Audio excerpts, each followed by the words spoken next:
아침 식사가 인생을 바꾼다. 활력 넘치는 하루의 첫걸음. 여러분 안녕하세요. 자연약사 심재문이에요. 오늘은 아침밥의 중요성에 대해 이야기해 보려고 해요. 많은 분들이 아침을 거르고 저녁을 푸짐하게 먹는 생활을 하고 계실 텐데요. 사실 이런 습관이 우리 건강에 얼마나 큰 영향을 미치는지 알고 계신가요? 오늘 이 영상에서 그 이유를 쉽게 재미있게 설명해 드릴게요. 자, 먼저 제 어릴 적 이야기를 하나 해볼게요. 제 친할머니 생신은 7월 7석, 그러니까 한여름 더위가 기승을 부릴 때였어요. 여름방학 기간 중이었으니 저는 어머니를 따라서 할아버지 댁에 며칠 동안이나 지내다 왔던 기억이 나요. 어렸을 때 할머니 생신날이면 아침부터 어머니께서 생일상을 준비하곤 했어요. 지금은 주로 저녁에 생일 파티를 하잖아요. 40년 전까지만 해도 아침 식사가 생일상이었어요. 아침에 맛있는 음식을 먹고 하루를 시작하는 게 얼마나 중요한지 알았던 거죠. 결혼하기 전까지 본가에서 부모님과 함께 지내는 동안 어머니께서는 제가 학교 가는 날이든 새벽에 일찍 출근할 때든 언제나 따끈한 밥을 지어 아침밥을 차려주셨어요. 아침을 꼭 챙겨 먹는 습관은 지금도 계속 이어서 하고 있는데요. 저는 이런 경험 덕분에 아침 식사의 중요성을 몸소 느낄 수 있었어요. 그리고 이게 단지 전통 때문만이 아니라 우리 몸이 실제로 아침을 필요로 하기 때문이에요. 우리 몸은 해가 뜨면 교감신경이 활성화되면서 마치 전투를 준비하는 전사처럼 준비 태세에 들어가요. 혈압을 올리고 혈액을 머리로 보내서 두뇌 활동을 시작하게 만드는데 이때 정말 중요한 게 바로 아침 식사예요. 이 아침 식사를 통해 필요한 에너지를 공급받아야 하루를 활기차게 시작할 수 있는 거죠. 아침 식사를 거르면 마치 전쟁터에 무기 없이 나가는 것과 다름없어요. 그런데 요즘 사람들은 아침을 거르고 저녁에 더 많이 먹는 경향이 있어요. 아침에는 바쁘다는 핑계로 대충 넘기거나 아예 건너뛰고 하루의 피곤함을 달래기 위해 저녁에는 과식하거나 기름진 음식을 많이 먹죠. 이렇게 아침을 소홀히 하고 저녁에 집중하게 되면 몸이 자연스러운 리듬을 잃고 말아요. 우리 몸은 아침에 에너지를 채우고 낮 동안 활동할 준비가 되어야 하는데 이 중요한 아침을 놓치면 그날 하루의 에너지가 바닥나기 쉬워요. 아침에는 바빠서 대충 넘기거나 아예 거르기 일쑤죠. 머리도 아직 덜 깬 상태에서 밥을 먹는 건 귀찮게 느껴지니까요. 그런데 문제는 이렇게 아침을 거르고 하루 종일 버티다 보면 저녁이 되어서야 여유가 생기고 그때는 직장 동료나 친구 혹은 가족과 함께 풍성하게 먹는 게 유일한 낙처럼 느껴진다는 거예요. 저녁 자리에서 벌어지는 맛있는 음식들 한 입 두 입 먹다 보면 어느새 과식하게 되고 기름진 음식과 달콤한 디저트까지 이어지는 과도한 폭식이 반복되는 거죠. 그리고 식사만으로도 부족한 듯 늦은 밤이 되면 야식까지 찾게 되는 거죠. 오늘 하루 고생했으니 이 정도는 괜찮아라고 스스로를 달래면서 말이에요. 저녁을 많이 먹으면 소화기관이 밤새도록 일을 하게 되어 우리 몸은 제대로 쉬지 못하거든요. 소화에 많은 에너지를 소비하기 때문에 아침에 일어나도 피곤하고 밥맛도 없게 되죠.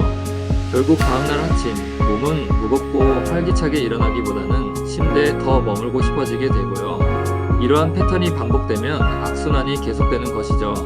저도 제약회사에 다닐 때 회식하고 집에서 야식을 하는 날은 술을 마신 것과 상관없이 다음날 여지없이 피곤하고 위장이 불편해서 아침 식사를 거른 날들이 꽤 되기도 했어요. 결국 아침은 거르고 출근 후에는 커피 한 잔으로 간단히 때우는 생활이 반복될 수밖에 없고요. 이렇게 되면 자연의 리듬이 깨지게 되고 우리 몸은 점점 지쳐갈 수밖에 없어요.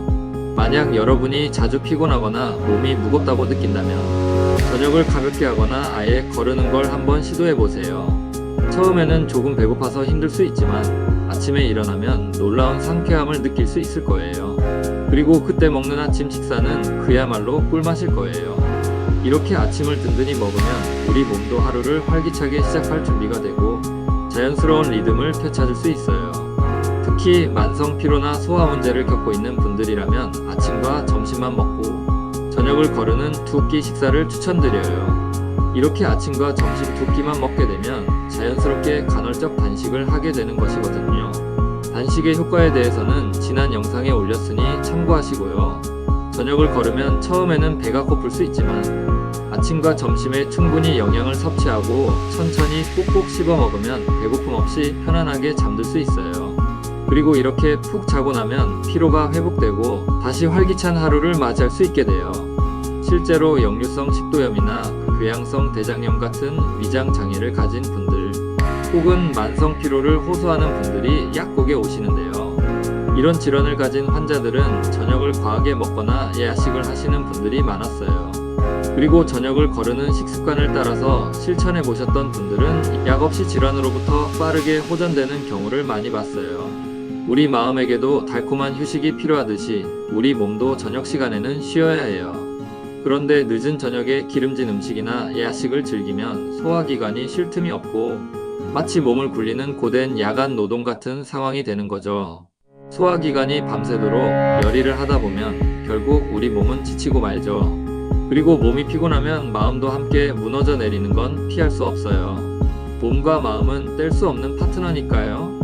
그러니 몸을 조금 더 사랑해주는 게 어떨까요? 밤에는 충분한 휴식을 취하도록 도와주세요. 그렇게 해야 다음날 아침에는 활기차고 힘찬 에너지를 되찾을 수 있어요. 저녁을 거르는 게 어렵다면 소금을 이용해보세요. 항상 주변에 죽염이나 석염 한 포를 준비해뒀다가 목이 마른 경우 물에 타서 마시거나 소량씩 드셔보세요. 정말 허기가 달래지는 느낌을 느끼실 수 있어요. 배가 고플 때 소금을 입에 물고 있으면 배고픔이 어느 정도 가라앉고 속이 편안해지거든요. 처음에는 힘들 수 있지만 이틀, 3일 지나면 점점 익숙해질 거예요. 그리고 중요한 것은 점심을 제대로 챙겨 먹는 거예요. 현대인들은 점심을 대충 사 먹는 경우가 많은데요. 식당에서 먹는 백미밥은 혈당을 빨리 올리고요. 급격하게 올라간 만큼 저혈당이 오기 쉬워요. 지난 영상에서 현미밥과 백미밥에 대한 내용이 나오니 참고하시고요. 가능하다면 현미밥 같은 건강한 식단을 도시락으로 준비해서 드시는 걸 추천드려요. 건강을 되찾기 위해서는 스스로 노력해야 해요. 우리가 만든 잘못된 식습관 때문에 생긴 병을 해결하기 위해서는 식습관도 고쳐야 하고요. 밤에 약속을 잡는 등 생활 습관도 함께 고쳐야 해요. 돈을 주고 약이나 치료로만 해결하려고 하면 병은 더욱 우리를 괴롭히려고 할 뿐이에요. 하지만 식습관을 바꾸고 몸을 돌보는 작은 노력만으로도 큰 변화를 경험할 수 있어요. 믿고 따라 해보세요. 여러분도 오늘부터 저녁 식사를 가볍게 하거나 거르고 아침을 든든히 챙겨 드셔보세요. 상쾌한 아침 햇살이 여러분의 피부를 부드럽게 감쌀 것이고요. 몸속 깊은 곳에서부터 에너지가 차오르는 느낌을 받을 거예요. 활기찬 하루의 시작을 맞이할 준비가 되셨나요? 아침을 든든히 챙겨 드시면 여러분의 하루가 그 어느 때보다도 빛나고 건강하게 펼쳐질 거예요. 오늘은 여기까지. 오늘 영상이 도움이 되셨다면 구독과 좋아요 그리고 알림 설정 부탁드릴게요. 여러분의 건강한 아침을 응원하고요. 다음에 또 유익한 내용으로 찾아올게요.